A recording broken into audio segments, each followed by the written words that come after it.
Sayyid Razi. But the earlier sources of this include Usul Kafi of Sheikh Kulaini.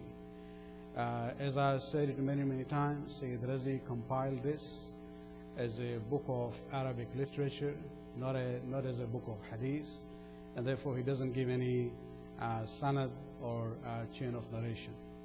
Whereas Usul Kafi is a book of hadith, and there Sheikh Kulaini actually gives his chain of narration all the way back to Amir al-Mu'mineen. And there are some differences, there are certain things which are there more in the Usul Kafi version than the version given by Sayyid Razi in Nahjul Balagha. And by looking at some of the important points, and we'll come to that later on. The first one, if you have the Nahjul Balagha with you, you will see it says under the title, sermon number 209, it says, when Amir al-Mu'mineen visited his companion, Ala bin Ziyad al-Harithi. Now, the issue is that this conversation took place when Ali, Amir al-Mu'mineen, had gone for iyadat. Iyadat means to visit a person who is not feeling well. And this is one of the highly recommended deeds in Islam, that when a person is not feeling well among the mu'mineen, if you know them, especially if they are friends, then you have to go and visit them. And it seems this person was among the inner circle of the Ashab of Imam, and this took place in Basra. So this is around the events of the Battle of Jamal. That's where Amir al-Mu'mineen was, in Basra. And this, now there is one issue, that who was the person that Imam went to visit? According to Nahjul Balagha, the name is Ala bin Ziyad al-Harithi. But Usul Kafi gives us a different name. It's the same family, but not Ala, but Rabi bin Ziyad al-Harithi. And even in the sources that we have from the Sunni commentators of Nahjul Balagha, it is the name Rabi bin Ziyad al-Harithi. And looking at the hadith nature of Usul Kafi, I would prefer the version given by Sheikh Kulaini, because even the context of the discussion shows that this person must have been in a prominent position in the Muslim administration.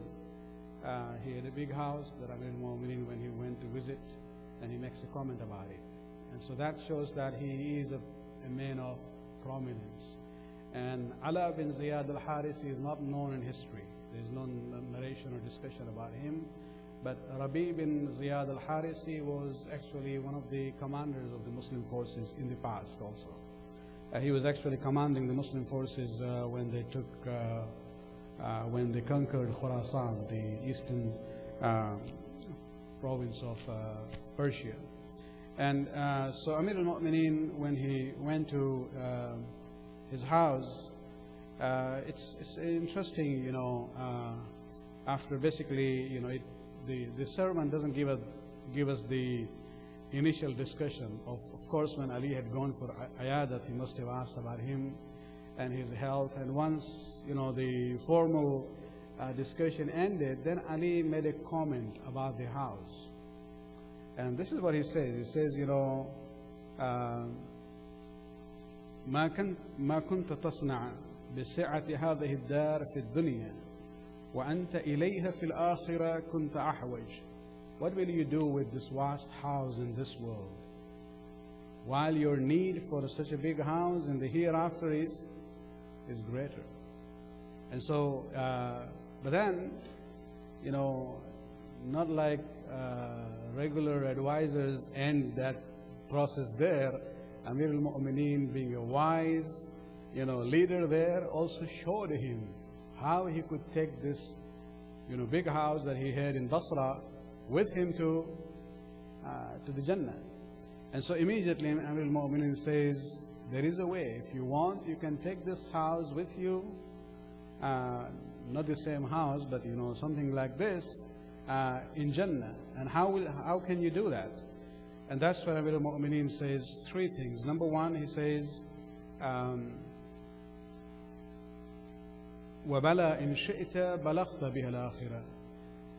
تقري فيها الضيف. Number one, entertain and eat the guests in your house. Number two, وتصل فيها الرحم. Fulfill the demands of silatul rahim, which means, maintaining the ties with those who are related to you, helping them out because Allah has blessed you with more than what they have. And number three, وَتُطْلِعُ مِنْهَا الْحُقُوقِ مَطَالِعْهَا, which means, the dues which are on you, whether it's wajib or sunnah, they come out from this house the way they should. And so Amir al-Mu'mineen says, if you do three things. Number one, you entertain the mu'mineen. Now the word to entertain here is in very kosher and halal form, not in the common term that we use. It means the ziyafat, inviting people to have dinner, to sit down and have the gathering, not basically the issue of entertainment the way it's known now. And number two, the issue of, that was in general. The first part of, what Ali says, وَتَقْرِ فِيهَا الضَّيْفِ, this is general. And the second one is more specific to the relatives and the family members. That, this should be a place where you basically help them out. And then third was the issue that this should be a place from where what is wajib on you, the huquq, that should come out in the appropriate manner. Now, when Amir al-Mu'mineen basically is talking with Rabi bin Ziyad al-Harisi, after asking him about his health, basically he gave him this advice.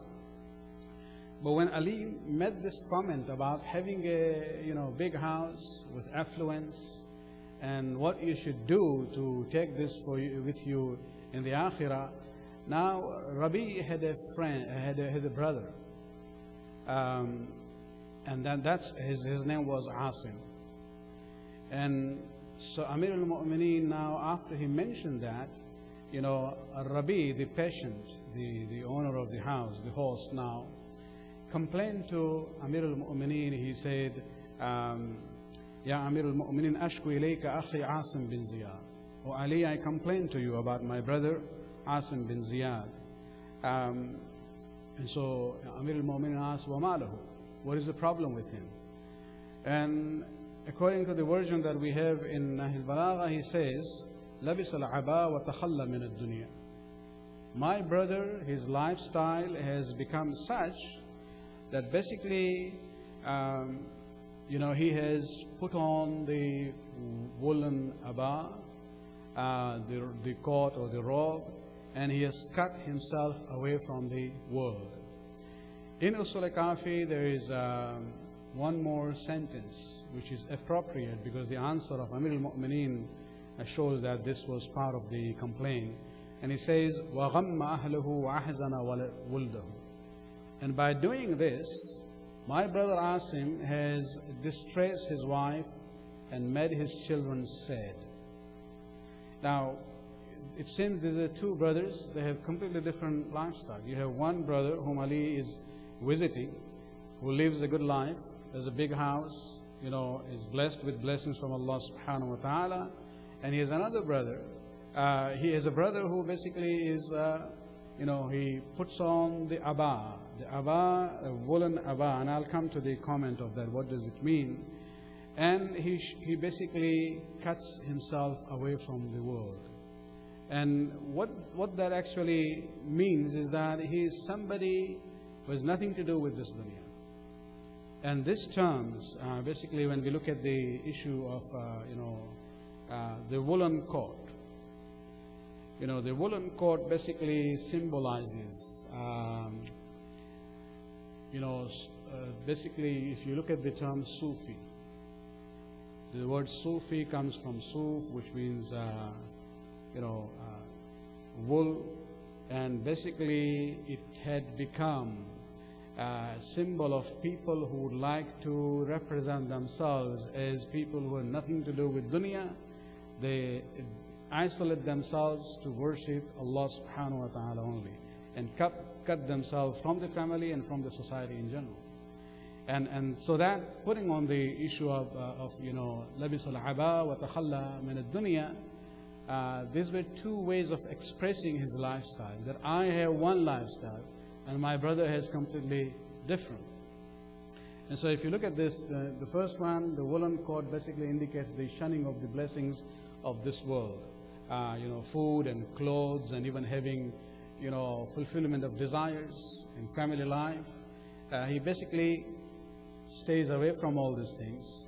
And number two, cutting away from the world means he doesn't get involved in earning and taking care of himself and his family. So he's basically putting his family under stress from both perspectives. And this isolation is not because he's lazy, not because he doesn't have the ability to work. No, the isolation has a purpose, and that is to worship Allah subhanahu wa ta'ala. So we are not talking about just somebody being lazy. No, it's not an issue of lazy. It's somebody isolating himself from the family and the dunya and the society with the intention of, I would like to dedicate my life only to worship Allah subhanahu wa ta'ala. And basically the issue comes out then, how do they survive? Whether it's the family or the individual himself, they are basically putting themselves in a situation where they depend on the handouts of the people. And this is something, why? Not because they are poor, or they don't, as I said, they don't have the ability to work or don't have knowledge. No, this is because they think that by doing that, they really are developing themselves spiritually. And so when Amir al-Mu'mineen heard about this complaint about Asim, the brother of Rabi', Imam basically says, alayya bihi, call him, bring him to me. And when the brother is brought, Amir al-Mu'mineen responds by saying to him, Ya adu wa nafsi, O the enemy of yourself,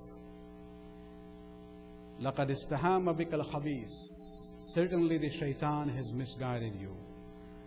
أَمَا رَحِمْتَ أَهْلَكَ وَوَلَدَكَ, don't you have any pity for your wife and for your children?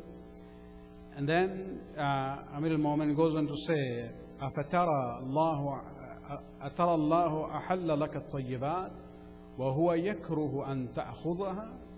Do you believe that if you use things which Allah has made lawful for you, He's going to dislike what you are doing? You are too insignificant for Allah, to do this. As if you are saying, by not taking Allah's blessing, I am favoring Him. Or I am being very important. Oh, zarurat nahi aapki.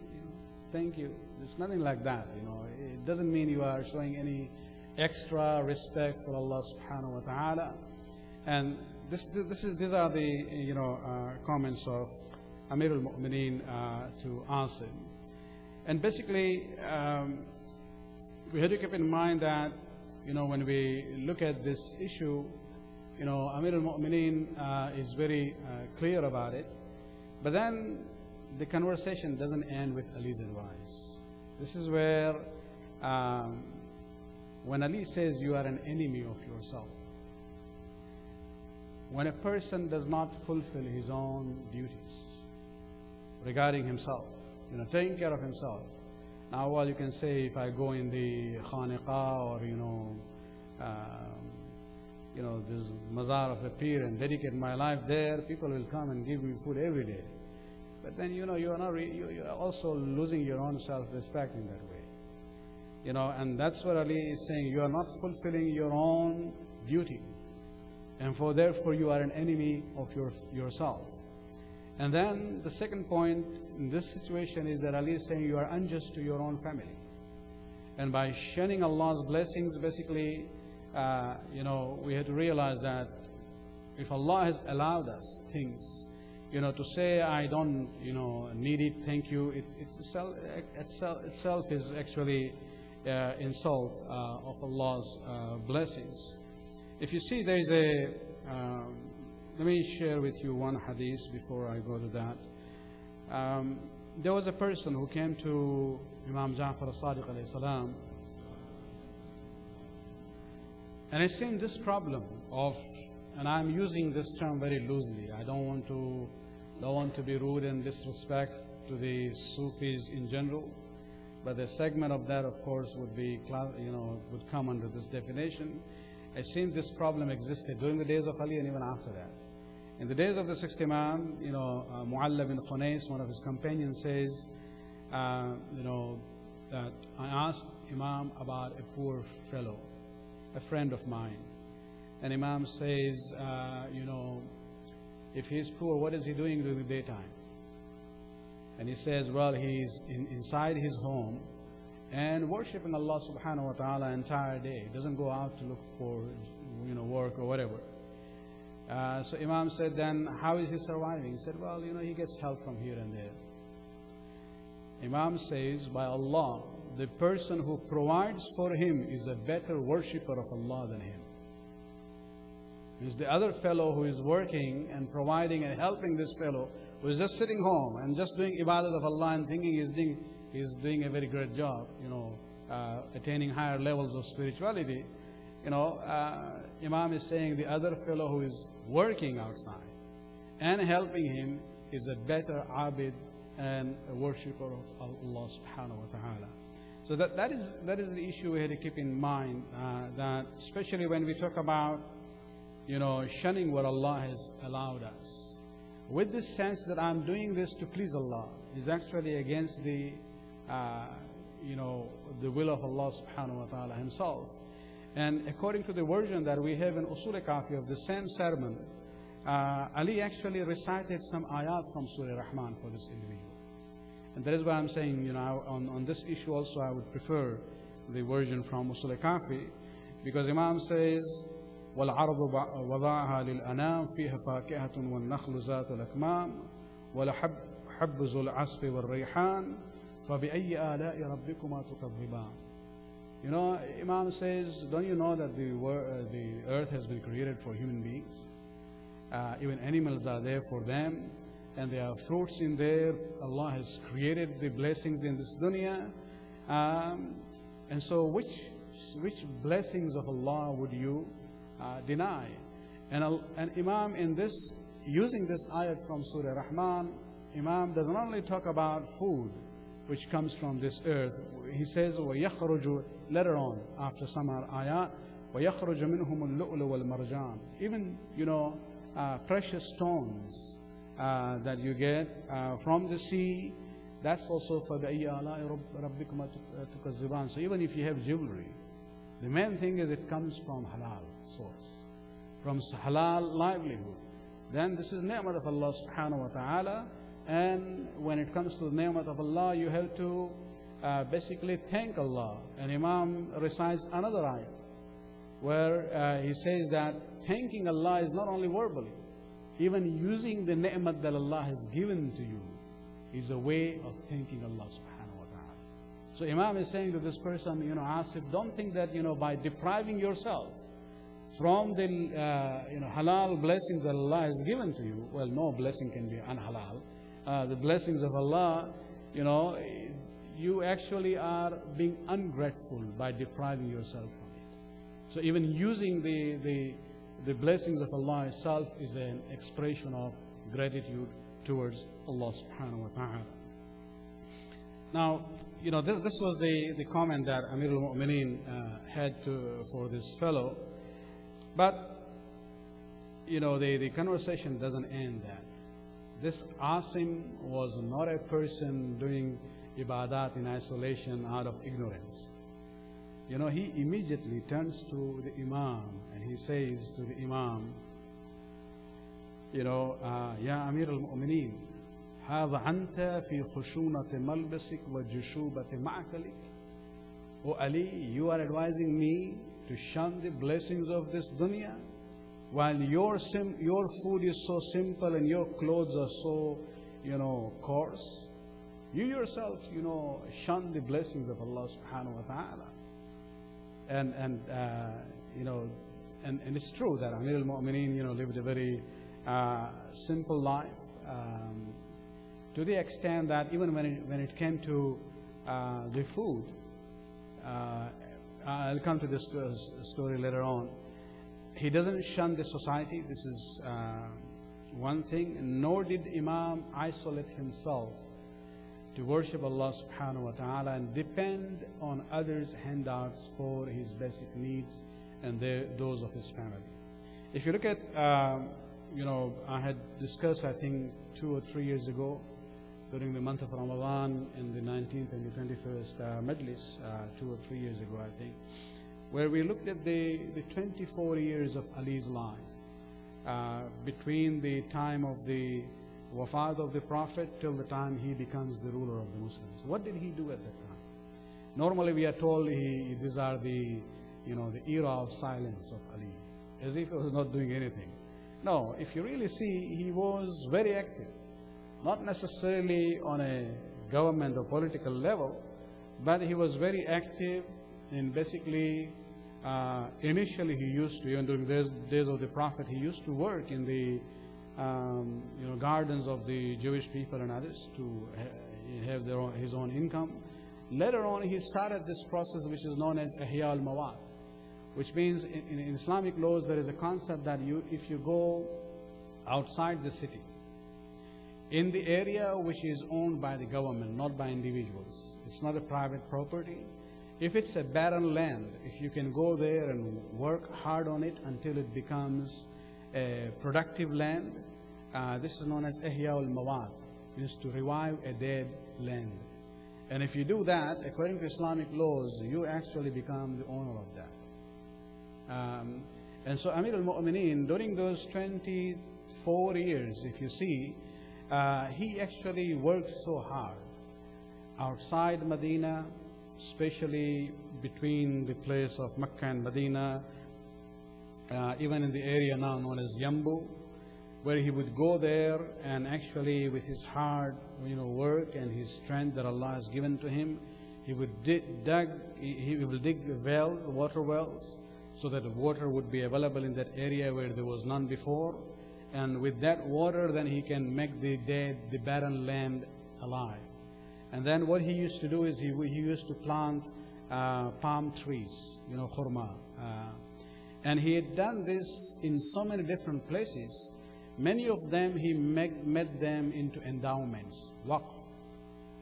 Some of them for his own family and for his descendants, and some for mu'mineen in general. For example, there was one land near Yambu, we are told, where Amir al-Mu'mineen dug 7 wells.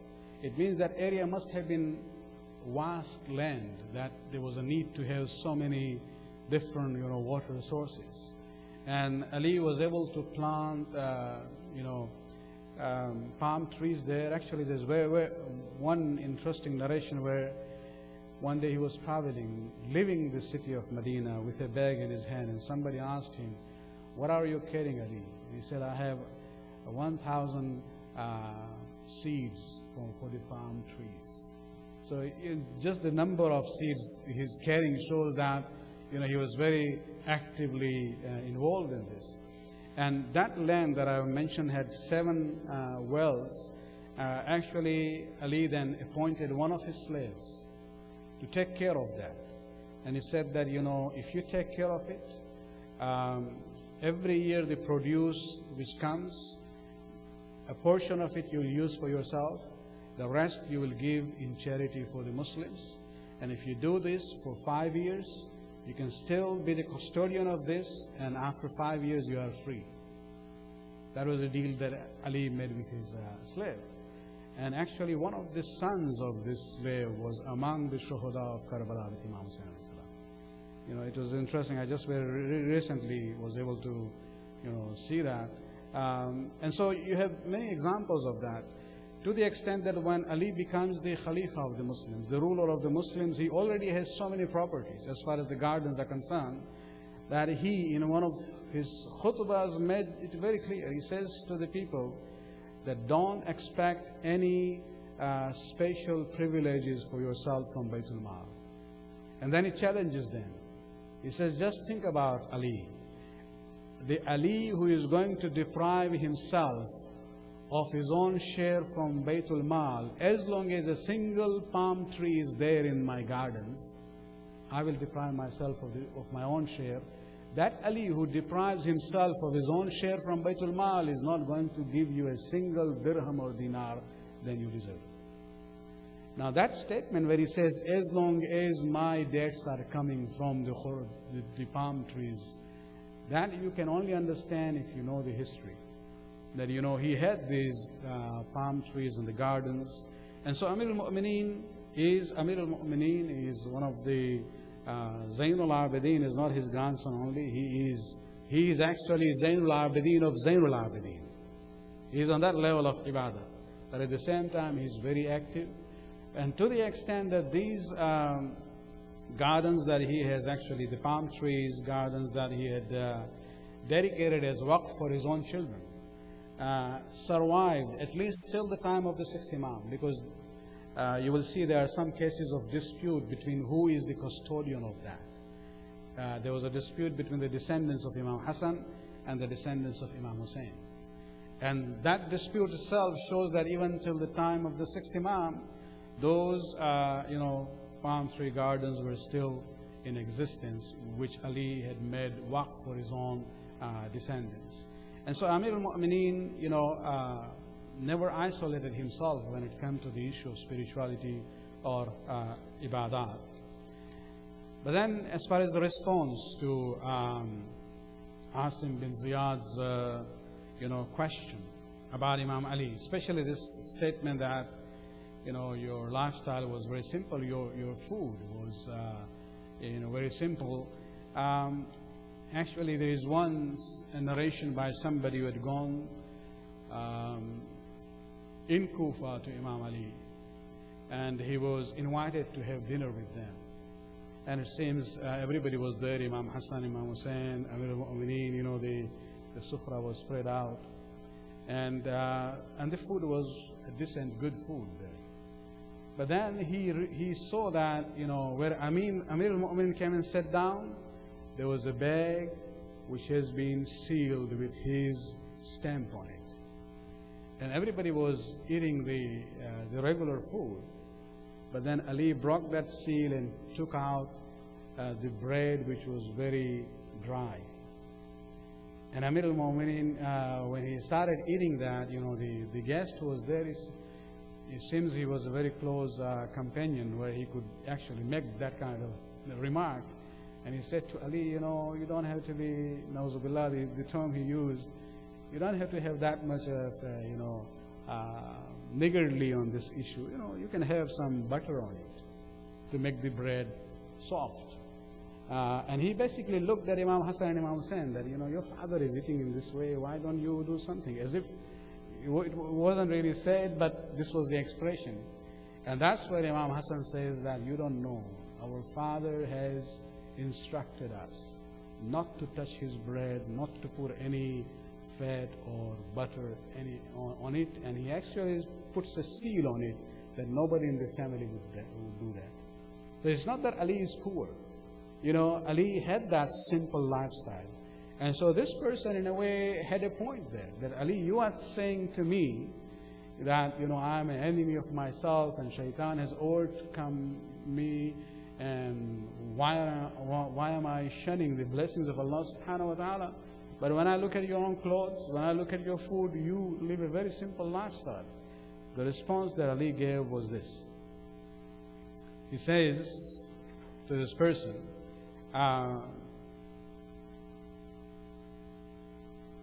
وَيْحَكْ, woe to you, إِنِّي لَسْتُ كَأَنْتَ. Remember, I am not like you. There is a difference between your status and my status. And with that position comes extra responsibility. إن الله تعالى فرض على أئمة العدل أن يقدروا أنفسهم بزعفة الناس. Certainly Allah subhanahu wa ta'ala has made it obligatory on the true leaders, أئمة العدل, the leaders of justice, to maintain themselves at the lowest level of the poor people. So that whenever a poor person looks at their own Amir, they will be able to relate to themselves and him and they will not feel that bad about themselves, about their own situation. And so Amir al-Mu'minin is saying, remember, your situation is different, my situation is different. I don't, wear simple clothes or eat simple food because I cannot afford it. The issue is that I am Amir al-Mu'minin, and Allah has put certain responsibilities on me, and I have to live a lifestyle which would be very simple of the poor people. And this is what we see even in the example of, what we see in the days of the 60 Imam. There were some people who actually used to be, they used to behave like Asim bin Ziyad, and they used to actually criticize the 60 Imam. Once, while he was doing tawaf, once even in his own house, they said, how can you have such good clothes? Because when we look at the seerah, an example of Amir al-Mu'minin, he used to live a very simple life. And so we see the discrepancy there between your lifestyle and that of Ali. And that is where the 60 Imam used to say that you don't know, it depends on the circumstances. The issue of having good quality clothes or simple clothes, this is relevant to zaman and makan. And that's where the 60 Imam says, if Ali lived during my time, he will be wearing these kinds of clothes. And if I lived during the days of my grandfather Ali, I would be wearing those kinds of clothes. Because the main thing is not what kind of clothes you wear. The main thing is that al-muwasat bin nas, to be on the same level as the ordinary people when you are a leader. And that's where Imam is basically saying in the sixth Imam's time, that now the economic situation of Muslims, the standard of living has gone up. So I can allow myself to have better clothes. During the days of Amir al-Mu'minin, the standard of living was much lower, and so Ali had to live according to the level of the poor people at that time. So it is more to do with the issue of the responsibility that A'immatul Adl, the leaders of justice, would have during their own time. Let me now go to this issue of this actually brings us to this issue of how we look at one more remark. It's not in Nahjul Balagha, the version that we have in Usul al-Kafi. After Amir al-Mu'minin responded to Asim's response. فَأَلْقَ عَاصِم بن زياد الْعَبَى وَلَبِسَ الْمَلَى. It says that Asim bin Ziyad then basically abandoned his lifestyle and his isolation from the society at that time. Now this brings us to this issue of, and this is what I wanted to actually come to in the context of this sermon, the issue of Sufism and something known as Irfan. We have been hearing quite a lot in the last 15 years or so, and spirituality. And it's becoming very common even in the Western world. Now Sufism is being projected as a milder, peaceful form of Islam. Just as Buddhism, for example, is being promoted. So you have Buddhism on one hand and Sufism on one other hand. These are becoming the preference even for Western officials and the governments to look at it as this is the Islam we should be promoting. So what is the perspective that we will have, especially in the context of this khutbah? What I would like to say is, a few remarks here. Number one, Islam does not really believe in this concept of monasticism, ruhbaniyat. This is how it's known in Arabic. Actually, there is a hadith where the Prophet says, La ruhbaniyata fil Islam. There is no monasticism in Islam. What does that mean? In the Christian tradition and even in some other religions before Islam, there was a concept that if you wanted to have spiritual development, if you wanted to attain higher levels of spirituality, it was important for you to basically separate yourself from the society and the worldly luxuries and isolate yourself and dedicate your life for total focus on worshiping, meditation, and isolation. where you have this concept of monasteries and other traditions, especially among the Christians. Islam basically does not agree with that kind of a situation. Amir al-Mu'mineen, as you saw, he considers that kind of a situation where you shun the blessings of Allah subhanahu wa ta'ala, where you isolate yourself and move away from this society. This is actually the influence of shaitan. And so this is not, number one, it's not acceptable from the Islamic point of view. Number two, I think the concept of ibadat and worshipping Allah has to be understood properly from the Islamic perspective. In Islam, ibadat is not only namaz and fasting. Actually, whatever we do, even whatever is known as secular aspects of our life, if it is done in order to please Allah, in a sense that I'm doing this because this is the right way of doing it. I had another option, but I didn't go to it. That was haram option for me. This is halal, and so I take this one. Even if you are doing it for earning your livelihood, and that becomes an ibadat itself. And so this is first thing that we have to keep in mind as far as the concept of ibadat is concerned. There is a hadith where we are told that to go and seek livelihood for the sake of maintaining our own dependence is like doing jihad fi sabilillah, like a mujahid who is fighting in the battlefield. The second thing is that in Islam, isolation or even the issue of depriving ourselves from certain things would be allowed, but only in temporary form. For example, in the month of Ramadan, what do? We deprive ourselves from food and drink and certain other desires. But it's only a temporary phase.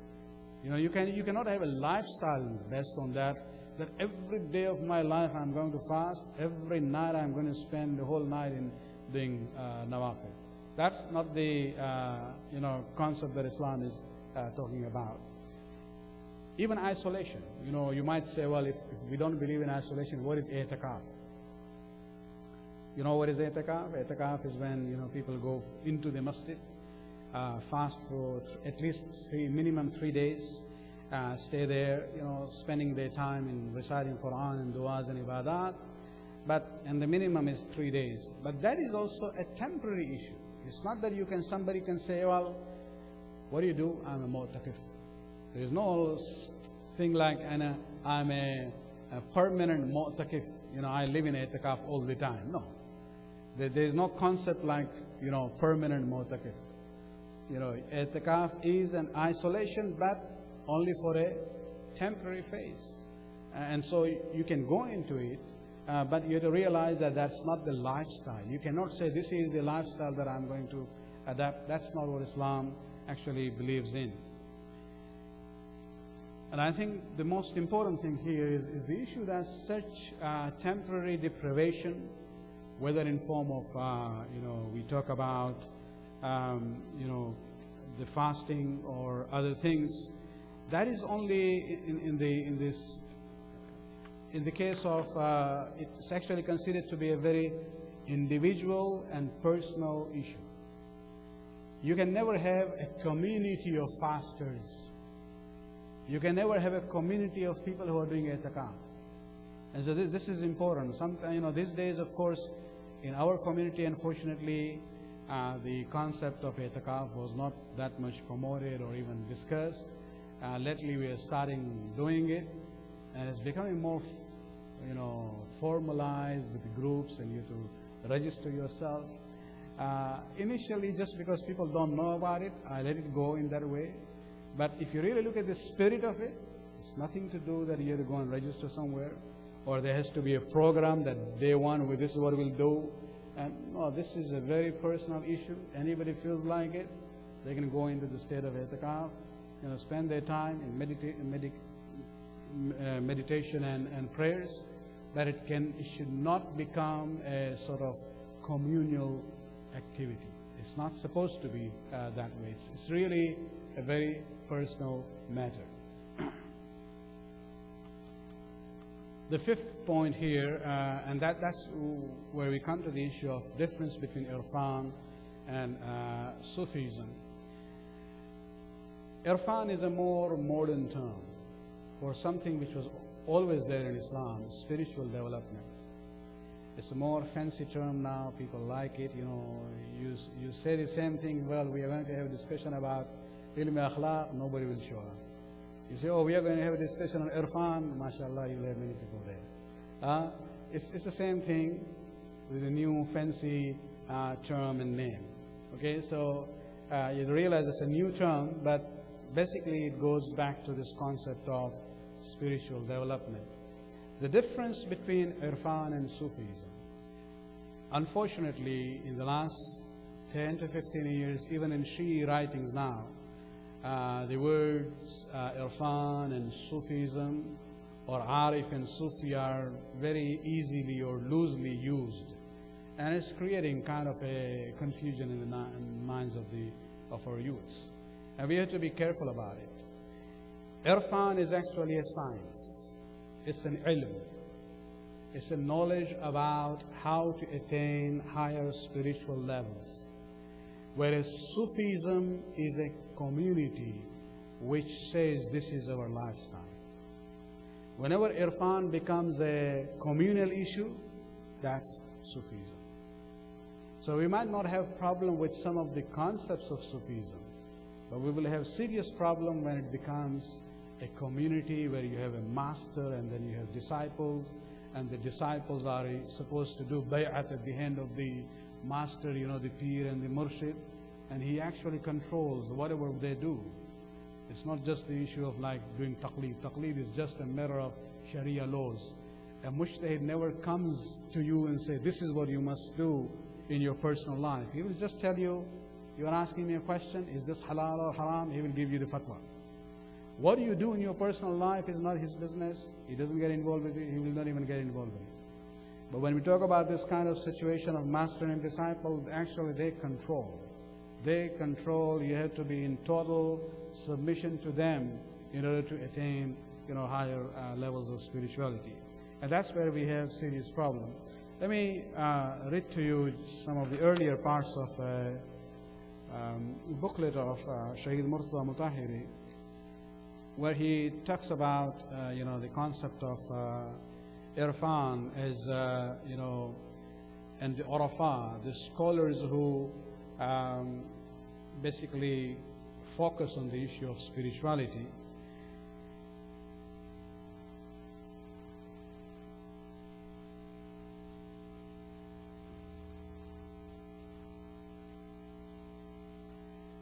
He basically says that, you know, when we talk about the issue, in view of this distinction, the Urafa, when referred to as a group which belongs to a certain academic discipline, if they are just part of, you know, like we have a faqih.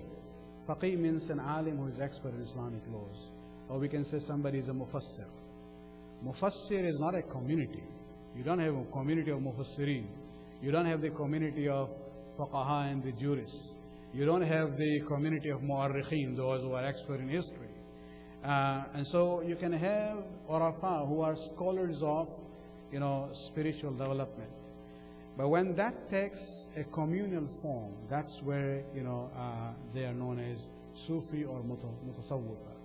They have their own structure, they have communities, they have places where they gather. It's called khaniqa, you know, or zawiya in Arabic, or takiya in Turkish. They have all these different names for their own places where they gather.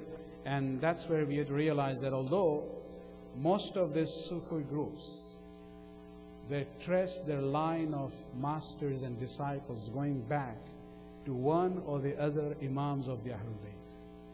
Some of them go back to the 7th Imam, some to the 6th Imam, some to the 5th Imam, all the way to Amir al-Mu'mineen. And most of them believe Ali to be basically the main master of spirituality.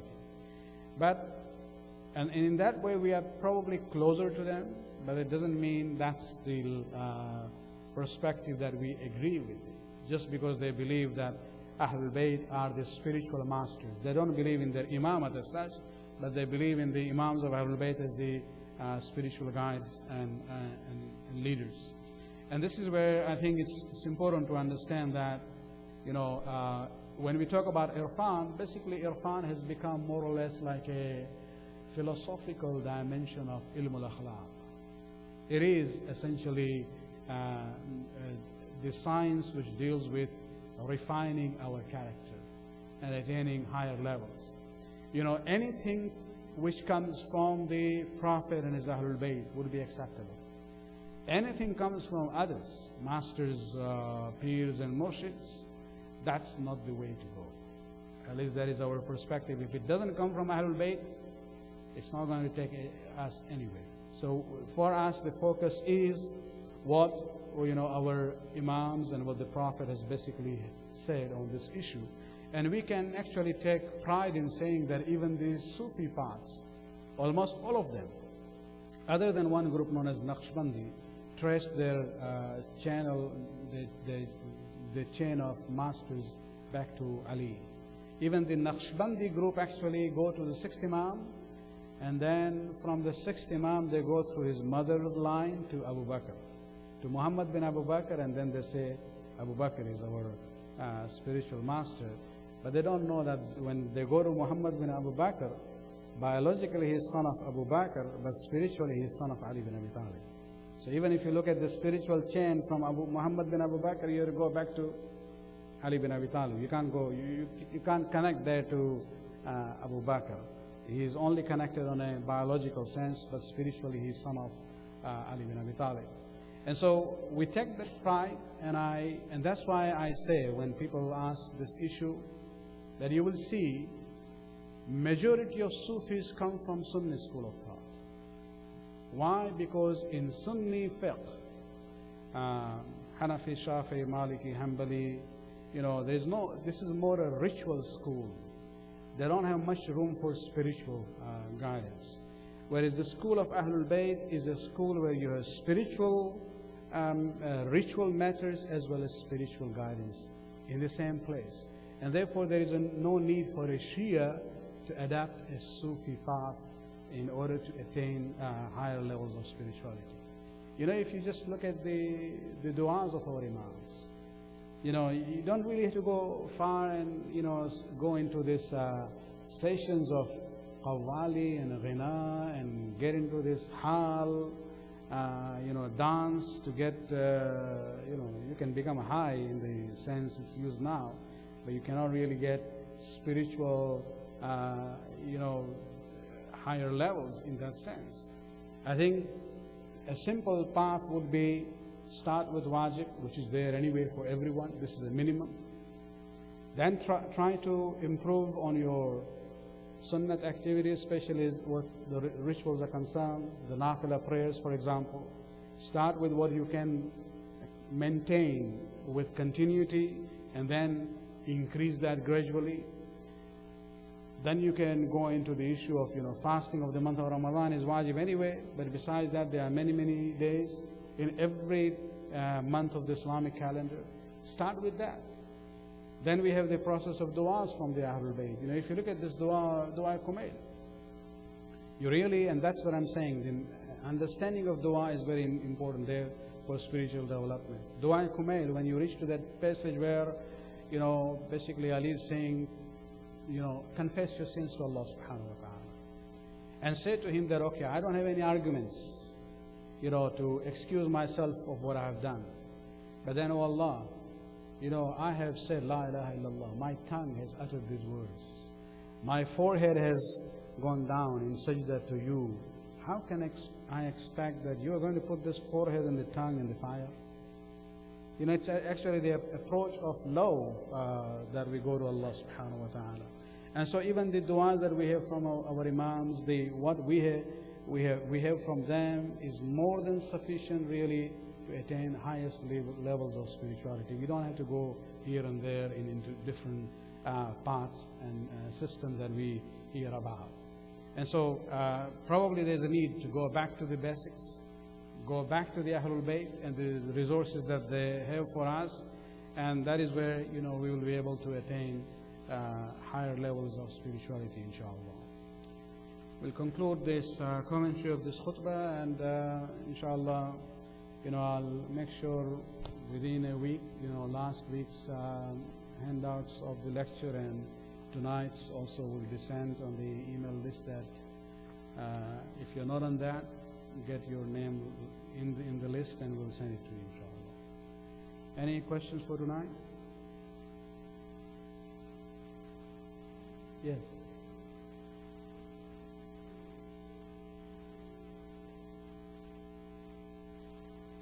But yes.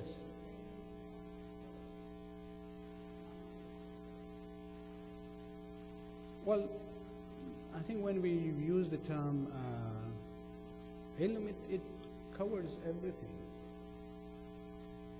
Means it is, you have the ilm about physical realm and also the spiritual realm. When you talk about soul, for example, the Quran itself, talking about the spiritual state of a human being, talks about three kinds of state a person can be. One is, for example, known as nafs ammara, where we have this natural urge of fulfilling the desires without any limit. But then you have opposite of that would be nafs al-lawwama, which restrains us. And if that is maintained at a higher level, then you reach to the point where the soul will be classified as nafs mutma'inna, the soul which has attained tranquility and peace. And that's what Allah says, that there is no need for you to be in the world anymore. You come back to me. And so the knowledge is not confined to only the worldly matters.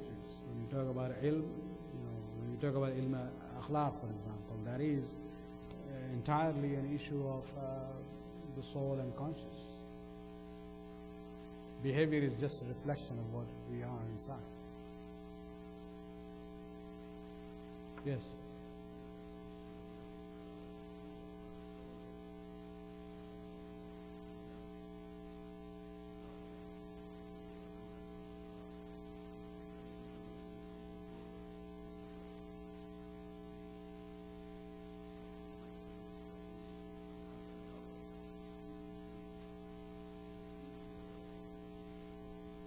Well, there is a problem. As I said, especially in the last couple of decades, we have seen this even more. And for us, the basis of truth is the Quran and the Sunnah of the Prophet and the Ahlul Bayt. If it doesn't line in with that, because there are certain concepts in Sufism where we have serious problems, where when they talk about, for example, Wahdatul Wujud of the Sufi kind, not of the philosophical view that we have of Mullah Sadr and others. That's a different thing. Or for example, there is a tendency of, when you hear these statements from Hallaj saying, Ana al-Haq, whatever is there is Allah, including me, I'm just a part of Allah. And so I can say I'm the Haq. And there are serious issues with those kinds of statements. Some of them actually, now not all Sufis would agree with that, but the extremists among them would go to the extent of saying the mistake of Fir'aun was to disclose the secret. When he said, Ana Rabbukum al-Ala, they're saying there was no problem with that, but the problem was he disclosed it. He shouldn't have said it. When you have that kind of views, there is a serious problem. And so we have to be very careful about this. And that's why you will see there was a time where our ulama were really aggressively against this kinds of thinking, especially during the Safavid era. There's a lot of literature about it. Yes.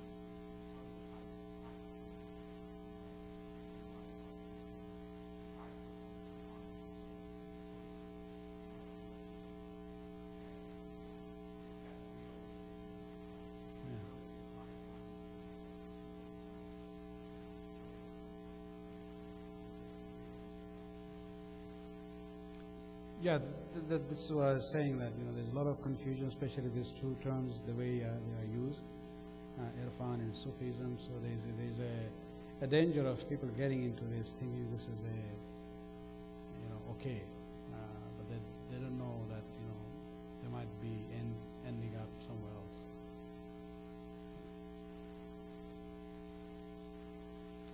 Actually, some of the, and I should say this, that Sufism sometimes was used as a disguise by the Shia ulama during the time when they are not allowed to identify themselves as Shias, and they would be during the time of Taqiyya. So there are some Shia ulama actually who portrayed themselves as Sufi just to get away from the zulm of the rulers of the time. There's a very prominent Sufi master in India at the moment. Well, I can't say the name, but when he became the successor of his father, and this is during our time now, and he opened the will that his father had left for him as a successor. In Urdu they are known as Gaddi Nashin. They sit on the throne there. He says, when he opened it, he was surprised that the father never disclosed the secret. He said, "Oh my son, our true madhab is the madhab Isna Ashariya. But we have lived in taqiyya, and we will still maintain it so that we can at least, promote the love for Ahlul Bayt among other."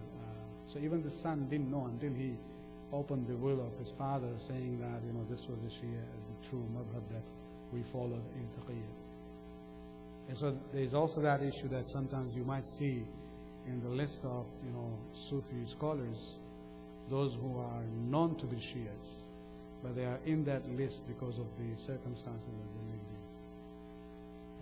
But there is definitely a big difference between Shiaism and Sufism as such.